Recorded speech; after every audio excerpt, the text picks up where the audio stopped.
साहब की जो स्पीच थी जिसमें उन्होंने खुदा के हवाले कर दिया पाकिस्तान, वो लग रहा था कि उनकी आखिरी स्पीच है। बातें करने वाली आज उन्होंने कहा जी कि मुल्क जो है अल्लाह मियाँ के हाथ में है, हमने कलमा के नाम पे पाकिस्तान बनाया और ये बचेगा। अब ये कहता है जी कि अल्लाह नहीं बनाया था मुल्क, अल्लाह इसकी हिफाजत करेगा। तो मैं यहाँ कसम खा के कहता हूँ, हम तबाही के रास्ते पर हैं, हमारी तबाही लिख दी गई है। पाकिस्तान दुनिया में रहने के लिए अल्लाह ताला ने कायम किया है। ये एक वाहिद मुल्क है जो कलमा शरीफ के नाम पे बना था। इवन सऊदी अरेबिया कलमा शरीफ के नाम पे नहीं बना था। नमस्कार दोस्तों, पाकिस्तान फाइनली अल्लाह ताला के हवाले हो चुका है और यह बात वहां के वित्त मंत्री इशक डार ने कही है, जो 2 महीने पहले बड़ी बड़ी बातें कर रहे थे। दोस्तों पहले ये वीडियो देखते हैं, फिर इसके बारे में बात करते हैं। इस वक्त तो हालात बहुत ज्यादा खराब है। डॉलर ना होने की वजह से आपकी पेट्रोलियम प्रोडक्ट भी नहीं आ रही है इस वक्त। पाकिस्तान स्टेट ऑयल का एक जो आपकी एलसी नहीं खुली पिछले दिनों में, और उन्होंने वार्न भी किया है कि हम आगे ऑयल नहीं ले पाएंगे। और इस वक्त आपका सोयाबीन घल सड़ रहा है आपके शिपिंग पोर्ट पे कराची में, और इस वक्त आपके तकरीबन 900 के करीब आपके जो शिप कंटेनर है वहां पे खड़े हैं, और बुरी हालत है। बल्कि आने वाले क्या जाने वाले भी बंद हो रहे हैं क्योंकि आपकी शिपिंग कंपनियां भी भाग रही हैं। और आज मैंने एक और किसी जगह पढ़ा है कि आपकी एयरलाइनें भी जो आपकी फ्लाइटें आ रही हैं पाकिस्तान के अंदर, एमिरेट्स, इतिहाद और दूसरी जो आ रही हैं, वो भी अपने ऑपरेशंस बंद करने के बारे में सोच रही हैं क्योंकि आप उनको पैसे नहीं दे रहे डॉलरों की शक्ल में। तो ये उन्होंने एयरलाइंस ने, तो मैं बताता चलूं, एयरलाइंस ने तो आज से 3-4 माह पहले, खासकर टर्किश ने, वो तो ऑनलाइन टिकट्स दे रहे हैं। वो तो हमारे एजेंट वो कह रहे हैं कि आपके पास वो जो होती है सिस्टम, वो है ही नहीं आपके पास, आप पैसे वापस नहीं करते, तो ऑनलाइन टिकट लें, वो सस्ती मिलती है। बिल्कुल। और इस वक्त आपके फॉरेन रिजर्व जो है मेरा ख्याल 3.4 बिलियन रह चुके हैं, लोएस्ट पॉसिबल। अब इससे नीचे मेरे ख्याल में गुंजाइश तो कोई नहीं है। लेकिन अब देखें कि आने वाले दिनों में खतरनाक, जो मैंने आपको बताई थी बात, हर चीज डबल होगी, हर चीज डबल हो जाएगी प्राइस। 2 महीने लगेंगे 60 दिन में, लेकिन तनख्वाहें वही रहेंगी। और इससे सबसे बड़ा खतरा जो है 1.5 करोड़ लोग जॉब फौरन लूज कर जाएंगे। ये करप्शन बढ़ेगी, लॉ एंड ऑर्डर डाके बढ़ेंगे। क्लाशन कोपा होन करन गया तंदूरा से रोटी पे तंदूर पे पुलिस वाला खड़ा होगा, हैं? इस तरह रोटी का मिशन हो जाएगा। मुझे लगता है फौज को ऑपरेशन करना, रोटियां तकसीम फौज किया करेगी, क्योंकि पुलिस ने फिर तो पता ब्लैक करना ला पाएगी ना। फिर अल्लाह पर ही तो सब कुछ डाला हुआ है, तभी तो ये हालात हैं पाकिस्तान के, तभी तो मुल्क की हालत हो गई है। अल्लाह पे हमने सब कुछ छोड़ा हुआ है। और साथ उन्होंने कहा कि सिर्फ दुनिया का एक अकेला कंट्री है जो कि कलमे के नाम पर बना। सऊदी अरेबिया भी कलमे के नाम पे नहीं बना। अच्छा, सऊदी अरेबिया कलमे के नाम पे नहीं बना, लेकिन तरक्की देखें उसकी। यूएई कलमे के नाम पे नहीं बना, लेकिन उसकी तरक्कियां देखें। तो इसहाक डार साहब ये कहना चाह रहे हैं कि हम कलमे के नाम पे बने और अल्लाह ने इसे क्रिएट किया, बनाया, इस वजह से हमारी ये हालात है।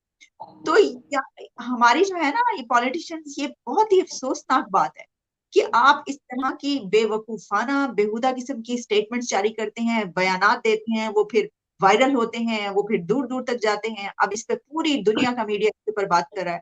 उन्होंने अपनी स्पीच में और जो भी बातें की वो सब की सब धरी की धरी रहेगी। इसकी वजह क्या है? उनकी गलती है। देखिए, ये 2023 में आप बैठे हुए हैं, आप पत्थर के जमाने में नहीं है कि आप इस तरह की मिसालें दें। आप एक लफ्ज भी, एक जुमला भी, एक सेंटेंस ऐसा बोलेंगे, लोग उसी को पकड़ेंगे। लोग कहेंगे क्या बात की है कि 2023 में एक कंट्री का जो फाइनेंस मिनिस्टर है, जिसकी जिंदगी जो है वो पूरी दुनिया उसने फेरी है, उसने हार्ट ऑफ जैसे प्रोग्राम्स में जाके जो है वो बातचीत की है, वो बाहर रहता है, और फाइनेंस मिनिस्टर, और वो ये कह रहा है कि पाकिस्तान की इकोनॉमी की जिम्मेदारी अल्लाह पर है, वो बचाएगा। तो अब क्या इसके ऊपर कोई क्या कहे, मुझे बताएं। दुनिया के दूसरे मुल्क भी है ना जो भिखारी नहीं है। बेसिकली तो हम भिखारी हैं, वी आर बैगर्स बेसिकली। तो बैगर्स जो हैं, अब उनकी फिर जो भी हालत होनी चाहिए, मेरा ख्याल है कि IMF उस लिहाज से ठीक कर रहा है, चूंकि बैगर्स हैं।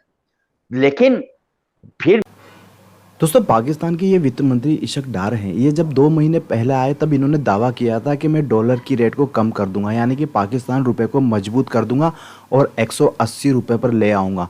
पर चूंकि दोस्तों सच बात तो यह है कि पाकिस्तान की इकोनॉमी बहुत बुरी तरह से ध्वस्त हो चुकी है, और ये एकाएक नहीं हुई, बल्कि पिछले 4 से 5 साल से लगातार हो रही थी।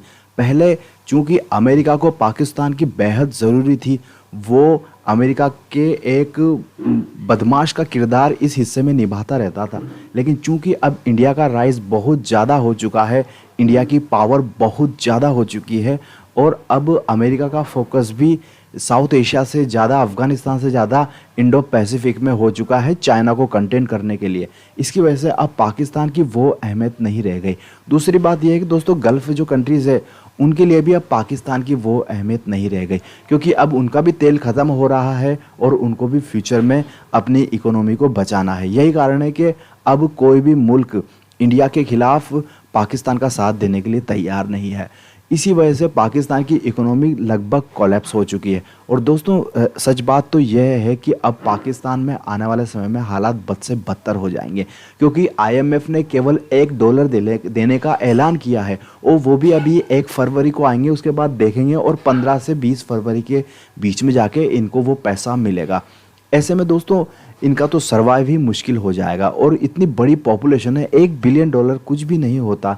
आपको पता है गौतम अडानी का कल ही कल में $44 बिलियन नीचे आ गया। लेकिन दोस्तों हमने जो सोचा था कि पाकिस्तान की जो हालत है वो बुरी है, लेकिन ऐसा लगता है पाकिस्तान समय से पहले टूट भी सकता है। दोस्तों किसी भी, ये फिर मैं बात बोलना चाहूँगा, अगर किसी भी बुरे इंसान को या कोई ऐसा मुल्क जो बदमाशी करता हो या फिर टेररिज्म को हवा देके अपने ऑब्जेक्ट पूरा करता हो, उसका सबसे सही कारण है उसकी इकोनॉमी होता है, क्योंकि वो इकोनॉमी से ही वो गंदी जो चीज़ें होती है उसको वो फंड करता है। आतंकी गतिविधियों को चलाने के लिए भी एक बहुत बड़े पैसे की ज़रूरत होती है। हमारी जो पहले की सरकारें थी वो जब आतंकी हमले होते थे हमारे ऊपर, तब तो बोल देती थी कि भाई हम ये कर देंगे वो कर देंगे, लेकिन पाकिस्तान से कभी व्यापार बंद नहीं करती थी, जिसकी वजह से पाकिस्तान को हमेशा सस्ता आटा, सस्ता टमाटर और सस्ते खाने पीने की चीज़ें और वो सब कुछ मिलता रहता था। सबसे खौफनाक बात तो यह होती थी कि पाकिस्तान से जो सस्ता सीमेंट था वो भारत में चलता था और हमारी यहाँ की सीमेंट इंडस्ट्री इतनी पनप ही नहीं पाती थी, क्योंकि वो सस्ता सीमेंट पाकिस्तान का मिल जाता था। लेकिन नरेंद्र मोदी की गवर्नमेंट जब से आई है उन्होंने इस बात को समझा है 2016 के बीच में जब हमले हुए कि पाकिस्तान को कैसे आइसोलेट किया जाए, इसकी जो ये टेररिज्म की पॉलिसी है इसको कैसे बंद किया जाए। दोस्तों पाकिस्तान के लिए भी ये सही होगा कि वो जितना जल्दी हो सके भारत की शरण में आ जाए, भारत के खिलाफ सब आतंकी बंद कर दे, गिलगित बाल्टिस्तान भारत को सौंप दे। यही एकमात्र ऐसा रास्ता है जिसकी वजह से पाकिस्तान बच सकता है, वरना दोस्तों पाकिस्तान के 4 टुकड़े होना तय है। जय हिंद दोस्तों।